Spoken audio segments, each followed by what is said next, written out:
Mira, no sé quina postura va adoptar el Partit Popular en esta moció, però una vegada més hem d'apel·lar a la vostra consciència i sentit de la responsabilitat amb les persones que mos necessiten.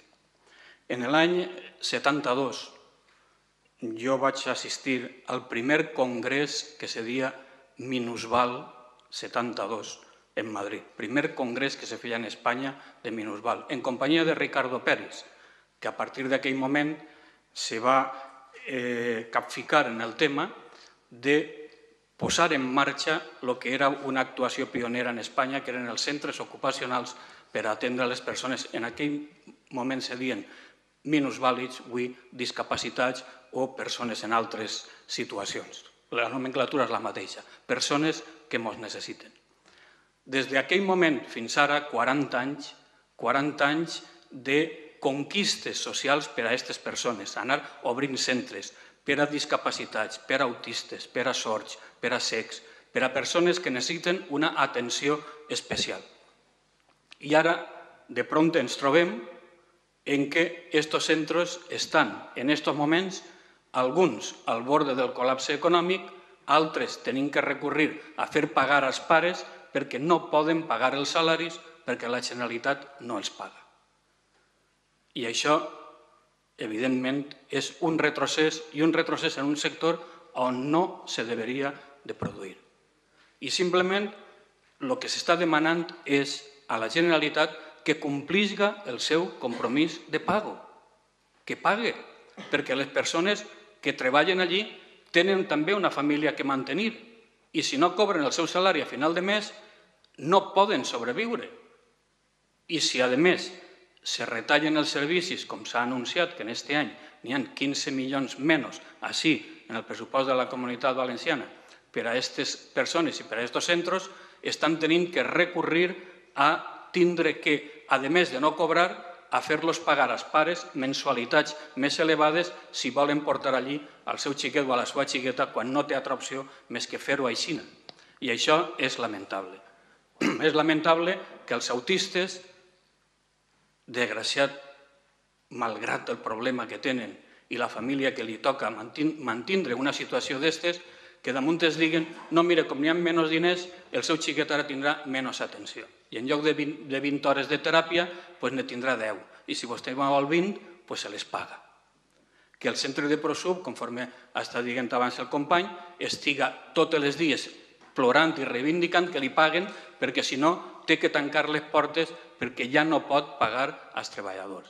Que els centres ocupacionals estiguen en la mateixa situació que els discapacitats per paràlisi cerebrals a València estiguen igual. Jo estic veient les manifestacions pràcticament a diari en la plaça de la Mare de Déu, allí davant del Palau de la Generalitat, pràcticament a diari, xiquets en carrets, xiquets en banderetes, reivindicant simplement que es paguen, simplement que es paguen allò que la Generalitat s'ha compromès a pagar-los i que el que ha de fer és pagar per a que els centres no tanquen. Jo crec que un poquet apel·lem a la vostra sensibilitat per a que se sumeu a això i li diguem a la Generalitat, paga-los, que no és més, que no estem demanant d'altra cosa, simplement que pague el que té obligació de pagar. Gràcies. Molt bé, gràcies. Estàvem parlant dels discapacitats, no estàvem parlant de l'aplicació de la llei de la dependència, encara que lògicament els discapacitats són dependents. Però no estàvem parlant d'això, perquè si parlem de la dependència direm una altra cosa, i és que la llei era igual per a tot l'estat espanyol. Hi havia algunes comunitats que se retrasaven en tramitar els expedients a Madrid, però per no pagar la seva part.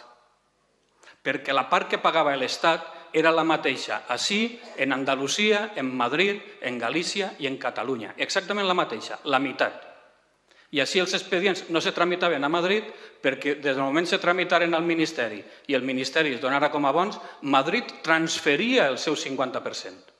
I la Generalitat se veia obligar a pagar el seu 50%. I com no en tenia, no tramitava expedients. Això és la realitat del que passava. Perquè els que estaven tramitats cobraven tots. Ells cobraven tots. No trobaràs a ningú d'ací del poble ni d'altre poble que deixara de cobrar expedient que estiguera tramitat, aprovat, valorat i quantificat econòmicament. Per tant, no posem l'excusa en la llei de la dependència. Ara estem parlant dels discapacitats que estan en centres i que aquests centres no reben la subvenció i l'ajuda que han de rebre per a poder funcionar. I estem parlant de 200 centres per a discapacitats en la Comunitat Valenciana, 200, que atenen a 30.000 discapacitats i en el qual n'hi han treballant 7.500 persones.